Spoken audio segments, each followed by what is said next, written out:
우리 모두가 선교사입니다.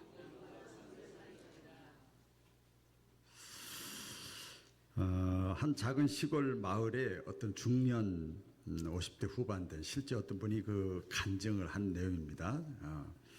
60대 한 50대 후반 되신 분이 있는데 그 시골인데 그 시골인데도 불구하고 많은 사람들이 별로 알아주질 않아요. 근데 작은 시골 마을에 살면서 근데 교회를 다니는 분인데 교회에서 집사님도 아니야.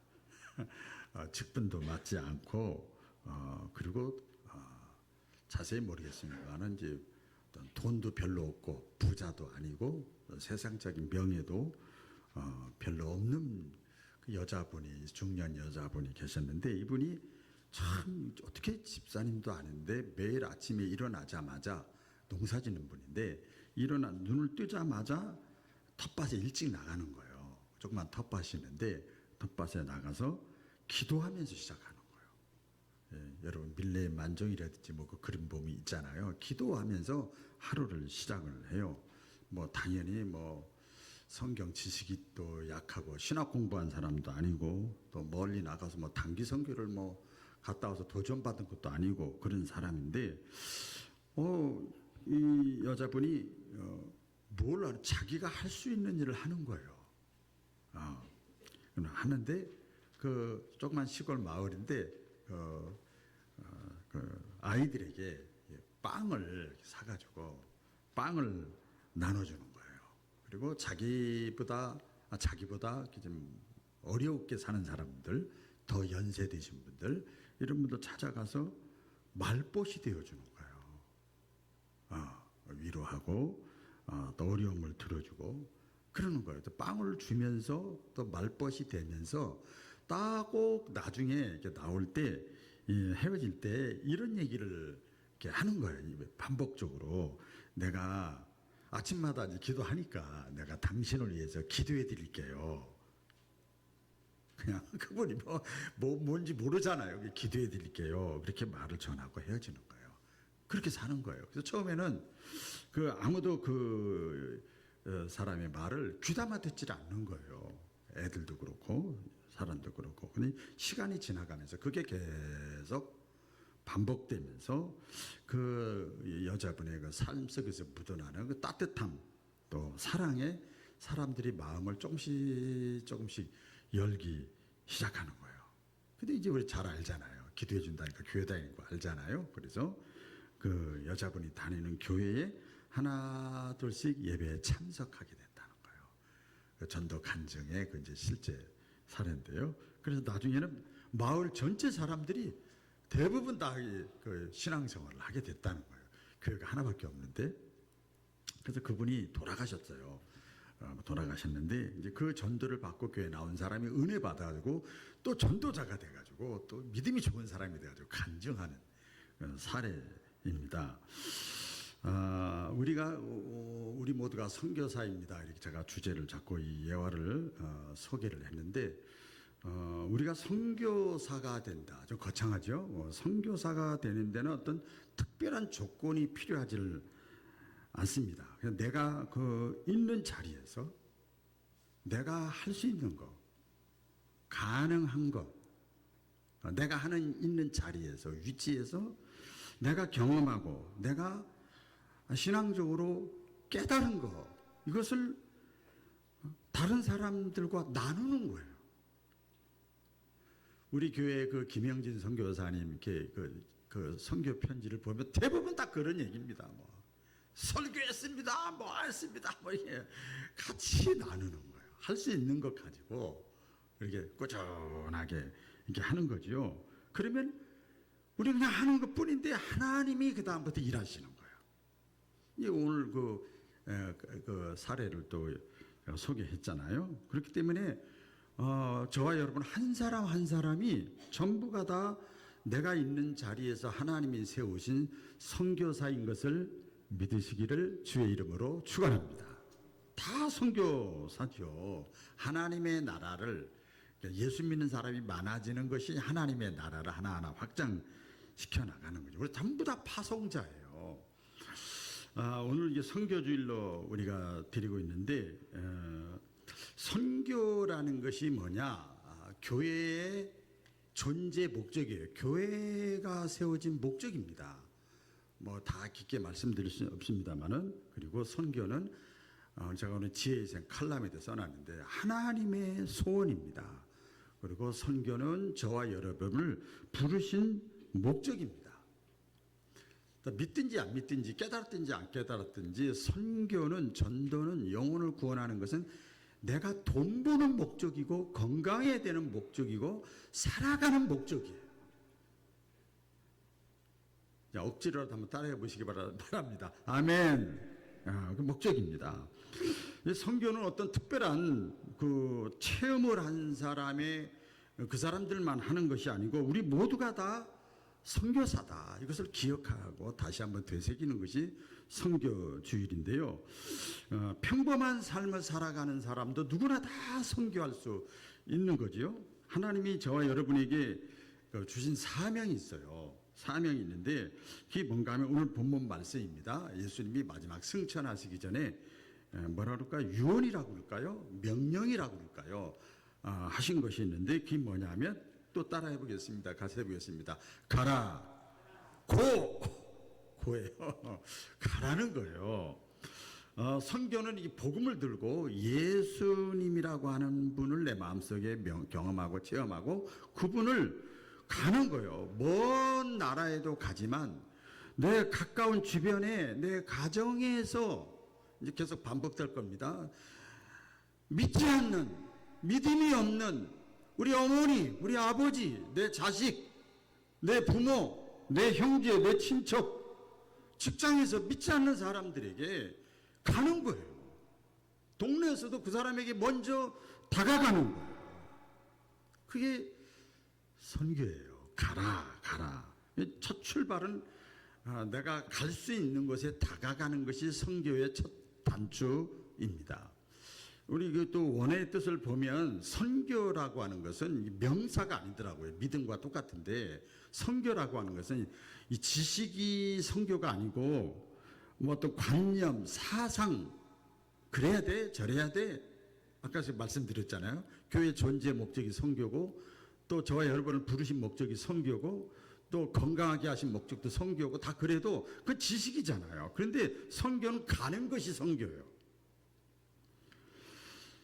무엇을 가지고 어떤 마음을 가지고 가야 되는가? 선교는 우리가 잘 아는 대로 내가 경험한 것 계속 반복됩니다. 내가 받은 것, 내가 깨달은 것 가지고 다른 사람들에게 나누는 게 선교예요.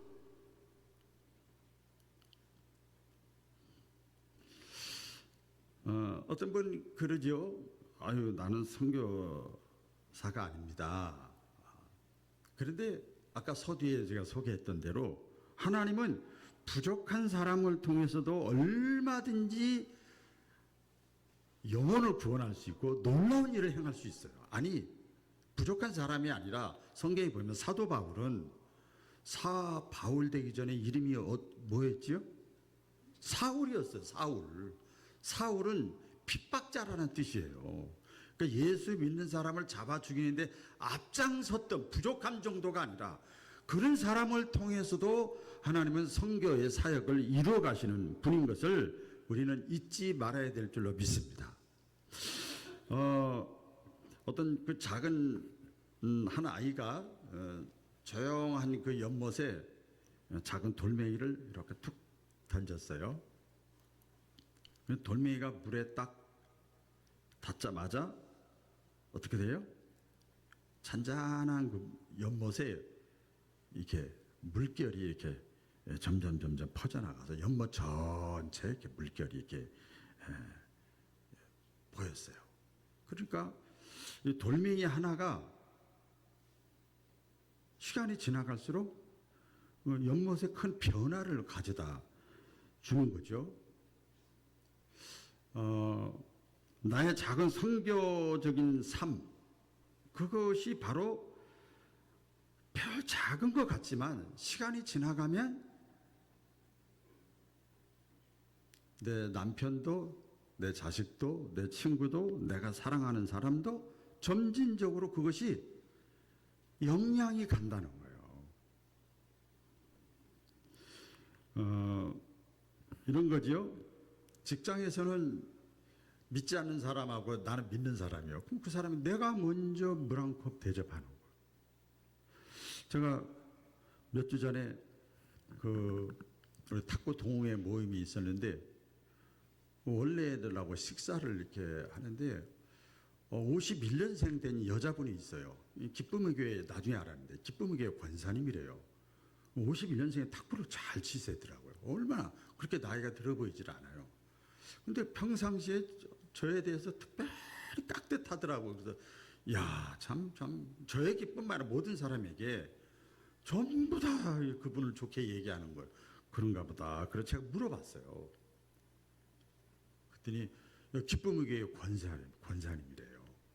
근데 그분은 먼저 자기를 좀 무식하게 얘기인데 탁구를 좀 쳐주면 다른 분들 고맙습니다 끝나는데 이분은 꼭 밑에 매점에 가서 음료수 하나 한다든지 그게 안 되면 따뜻한 뭐라고 섞어서 이게 다 한다든지 저한테만 그런 게 아니고 그래요. 그러니까 그 영향이 대단한 거예요.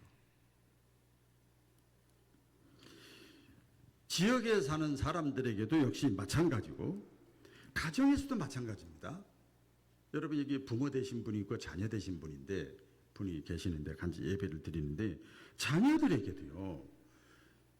내가 믿음으로 살아가는 모습을 보여줘야 되는 거예요.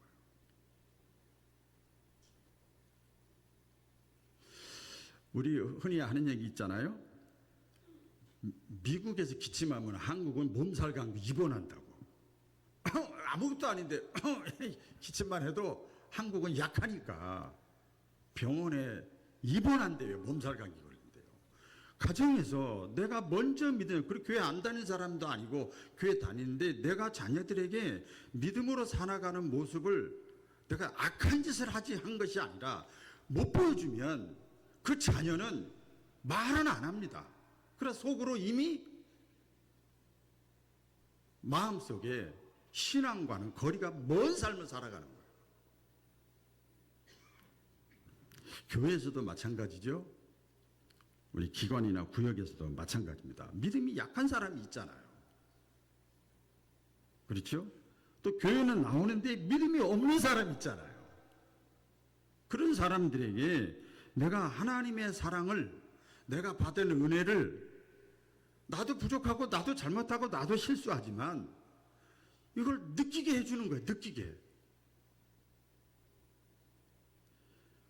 느끼게 해주는 행위가 바로 선교입니다. 우리 예수님이 하신 말씀 있잖아요. 우리 잘 알잖아요. 어떤 말씀인가요? 한번 다 같이 읽어볼까요? 시작.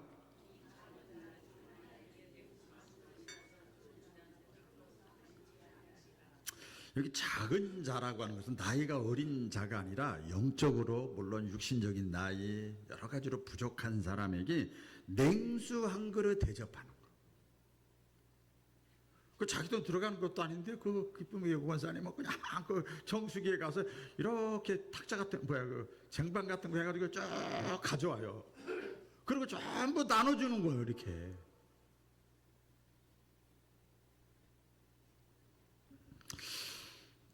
어떤 사람은 선교를 말할 때 나는 내가 교회 나가자 그러면 저 사람이 더 이상하게 볼 거라고 그래. 그런 말 하더라고요. 나는 아는 것도 없고 가진 것도 없고 할 수 있는 것이 없다. 그래서 나는 못합니다. 그런데 여러분 잘 아시잖아요. 우리 성경에 보면 예수님은 오병이어 기적을 일으켰잖아요. 아시죠? 보리떡 5개와 물고기 2마리.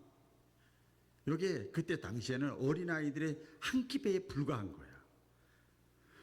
그걸 예수님의 손에 예수님이 원할 때 찾았잖아. 예수님이 너희 중에 혹시 가져온 거 있느냐 먹을 것이 있느냐 찾을 때 그걸 드린 거예요.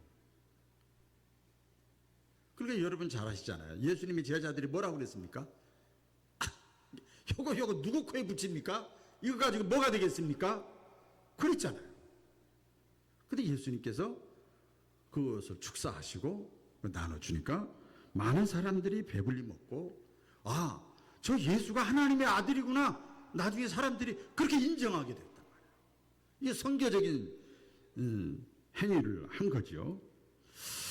우리가 그 교회 안에서 또 신앙생활을 하면서 어떻게 선교에 동참할 수 있는가? 우리 다 할 수는 없습니다만은 첫째는 기도로 동참할 수가 있습니다. 선교에 동참할 수가 있어요. 내가 비록 멀리 가지 못한다 할지라도 내가 기도로 하는 거예요. 당장 눈앞에 내가 보이지 않지만 내가 기도는 할 수 있는 거예요. 그래서 기도는 어떤 분이 그렇게 표현합니다. 따발총이 아니고 미사일과 같다. 따발총 그 자리에서 다 치카치카 보이잖아요. 미사일은 요번에 지금 보세요. 그 이스라엘하고 이란 전쟁하는 거 보세요. 수천 킬로 떨어졌어요. 수천 킬로. 먼 데서 쏘는 거예요. 이렇게 쭉 가면 금방 나타나진 않지만 미사일과 같이 기도는 조금 시간이 지나가면 어떤 현상이 나타나는 거예요. 기도는 따라해 보겠습니다. 기도는 미사일과 같다.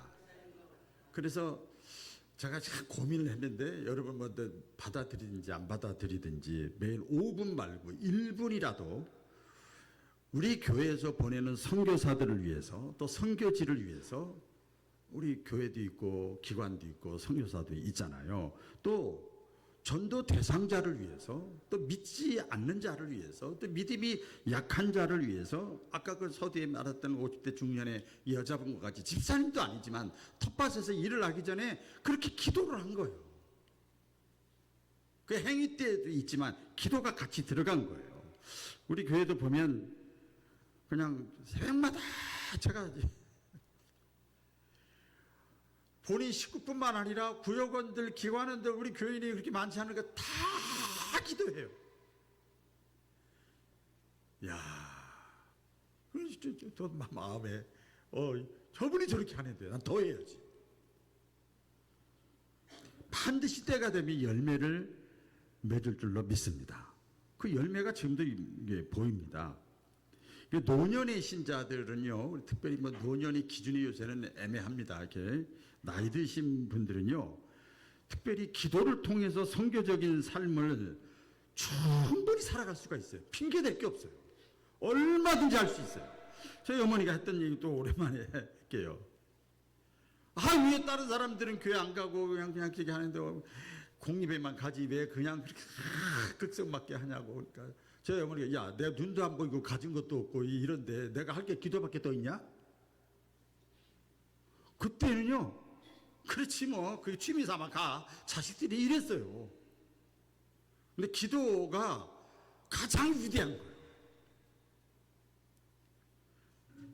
제가 새벽에도 그랬습니다. 여러분 친한 사람들은 자주 전화하고 문자 보내고 통화하고 만나죠. 가족부터 시작해서. 안 친한 사람들은요 안 그래요. 만나서 대화하잖아요. 기도가 뭐지요? 하나님과 대화가 기도예요.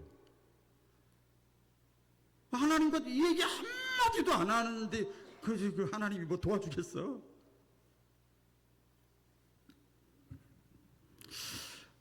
오래전에 다시 한번 이 기도에 대해서 지금 묵상하면서 이분이 생각이 났어요. 오래전에 제가 바나바 훈련 받을 때 미얀마를, 캄보디아가 미얀마를 갔었는데 미얀마에 갔는데 거기 선교사님들이 잔뜩 있다고 한번 가자고 그래요. 그 전체 가이드하는 선교사님. 그래서 갔더니 오늘 식당으로 들어가는데요. 한참 빌딩이 한 5, 6층 되는데 청정하게 올라가는데 거기 올라가는데 한 5분 단위로 2명 올라가시 손님처럼 올라가서 조용히 화장실 가는 것처럼 무슨 작전 세우는 것 같아요. 화장실 가는 것처럼. 그래서 쭉 올라가면 이때 올라가래. 좀 있다 또 5분 있다 또 가고. 그래서 한 10팀이 2-3명 해가지고 손님처럼 해서 5층에 올라갔어요. 올라갔는데 조금 기다리라는 거예요. 근데 조금 기다리는데 거의 1시간을 기다렸어요. 조금 있다가 한두 사람 오고 조금 있다가 한두 사람 오고. 그 뭔가 봤더니 그 미얀마에서 선교 사역을 하는 선교사님들이에요. 그런데 100% 다 목회자가 없고 다 평신도예요. 가만히 있는 거예요. 가만히 있으래요. 조용하라는 거예요. 눈치채면 이 고발 들어간다고 저렇게 되니까. 그런데 그분들이 다 오셔서 이제 조용조용하게 한 사람씩 자기 소개를 이렇게 선교사님이라고 하는데, 선교사님이라고 우리는 당연히 목사님들인 줄 알았어요. 아니에요. 또 한 사람 가운데 자기는 뭐 이거로 선교합니다, 저거로 선교합니다. 근데 한 분은 이분은 기도 선교사입니다 그러더라고요. 기도 선교사. 따라해 볼까요? 기도 선교사. 기도 선교사래요. 야, 기도 선교사도 다 있나? 이제 말을 그렇게 붙이니까. 근데 그분이 고양시 그쪽에서 이제 병원을 이제 조그맣게 하던 분인데, 그 부부가 우리가 벌 만큼 벌고 저기 했으면 빨리 이걸 내려놓고 마지막에 인생은 선교사로 나가자. 그렇게 둘이 다짐을 했대요. 근데 부부가 기도 선교사인데 거기 와가지고 여기서 선교하는 많은 선교사들 있잖아요. 그 명단 기도 노트를 이렇게 갖고 있더라고요. 그거를 보면서 아침 저녁으로 시간을 정해놓고 2시간, 2시간, 4시간씩 기도한대요. 읽는 거예요. 눈 뜨고 이렇게 읽고 이렇게 기도한대요. 그러면서 이제 기도해 주는 걸 알고 있잖아요. 그 선교사님들이. 그러면서 거기서 놀라운 응답의 역사, 기도대로 이루어지는 역사 막 간증하는 거예요. 그래서 다 울었어, 다 울었어.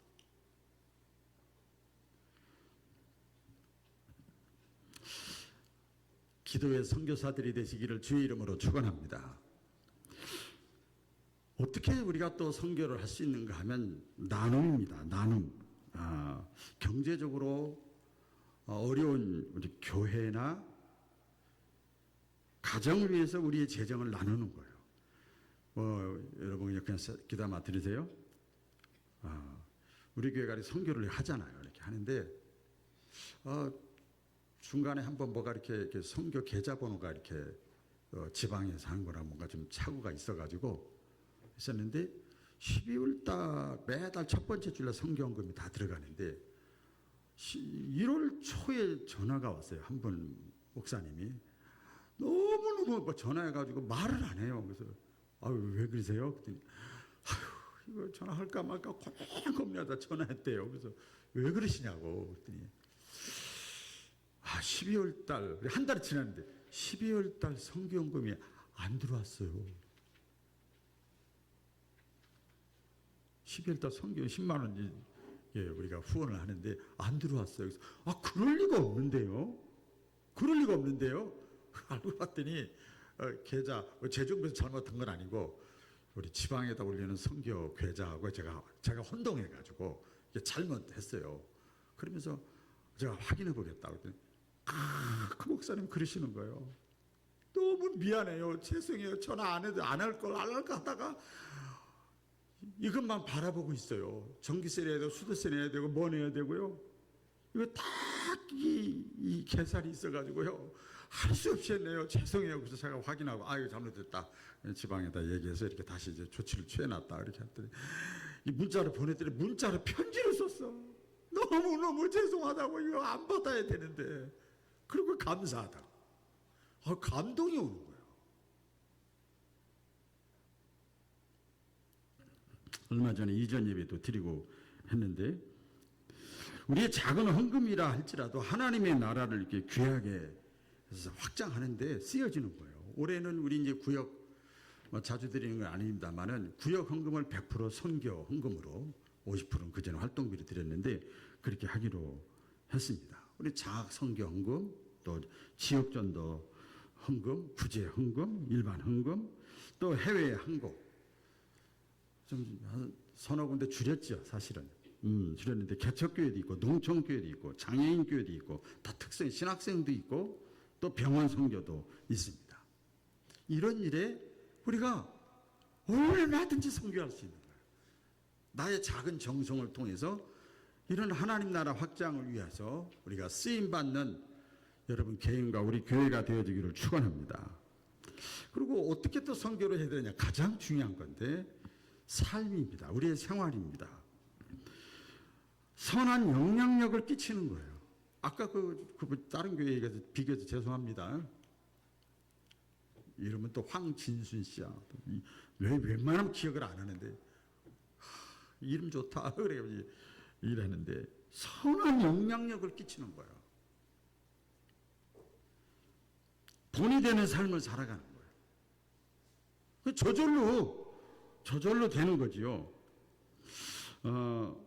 우리가 나이가 들었어도요, 얼마든지 삶의 경험을 나누는 선교를 할 수가 있습니다. 여러분, 젊은 사람보다 나이 들은 사람이 더 할 수 있어요. 왜냐하면 자신의 인생 이야기를 이제 하는 거예요. 내가 실수했었어. 내가 잘못한 게 이런 거.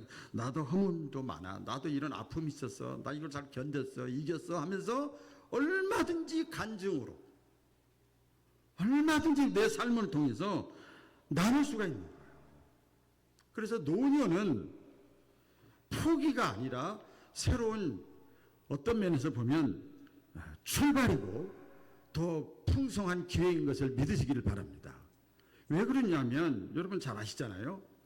우리 노년의 삶을 선교적으로 표현한 말씀이 있습니다. 한번 읽어볼까요? 시작. 그들은 늙어도 여전히 결실하며 진액이 풍족하고 빛이 청청하니. 이거 보세요. 늙어도, 나이가 들어도, 나는 뭐 50이 안 됐으니까. 아니에요. 지금 20대가 30대를 볼 땐 늙었다고 합니다. 우리 제가 저쪽을 쳐다보는데 30대가 40대를 보면 늙었다고 그래요. 자기보다 나이 많은 사람을 보면 늙어도 나이가 들어도 여전히 결실하며 진액이 풍족하고 빛이 청청하다. 오히려 나이가 들으면 오히려 뭐라고 그러나요? 깊이가 있는 거예요. 깊이. 지혜가 있는 거예요. 옛날에도 제가 지금 기억납니다. 이분이 계시는데 그분 기억하실려나 모르겠어요. 우리 야유회를 가는데 버스 타고 야유회를 가는데 제가 이렇게 앞좌석에 앉았는데 제 뒤쪽인가 했는데 우리 게 어떤 권사님이 새로 데리고 오는 같이 데리고 왔어요. 가지고 하는데 가만히 왔다 갔다 들어보니까 성경 얘기를 하는 것이 아니라 성경 얘기 속에서 자기가 경험하고 이런 걸 계속 간증을 하더라고요. 내가 살면서 희노애락을 겪었던 것 모든 것 나눌 수 있는 것은 나이가 들은 사람이 할 수 있는 거예요. 또 시편 이사야서 46장 4절에 보면 너희가 노년에 이르기까지 내가 너희를 안을 것이라. 이게 보니까요, 너희가 노년에 이를 때까지, 너희가 끝까지 생명 닿을 때까지 내가 너희를 안을 것이라. 이게 무슨 뜻인가 하면 내가 너희를 사용하겠다는 거예요. 할렐루야. 하나님이 사용하겠대요. 그래서 기도로 선교에 동참할 수 있고, 내 작은 나눔으로 선교에 동참할 수 있고, 내 삶을 통해서 선교에 동참할 수 있다는 얘기예요.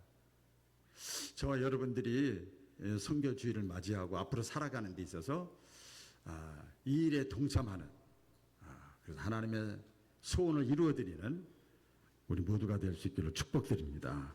기도하겠습니다.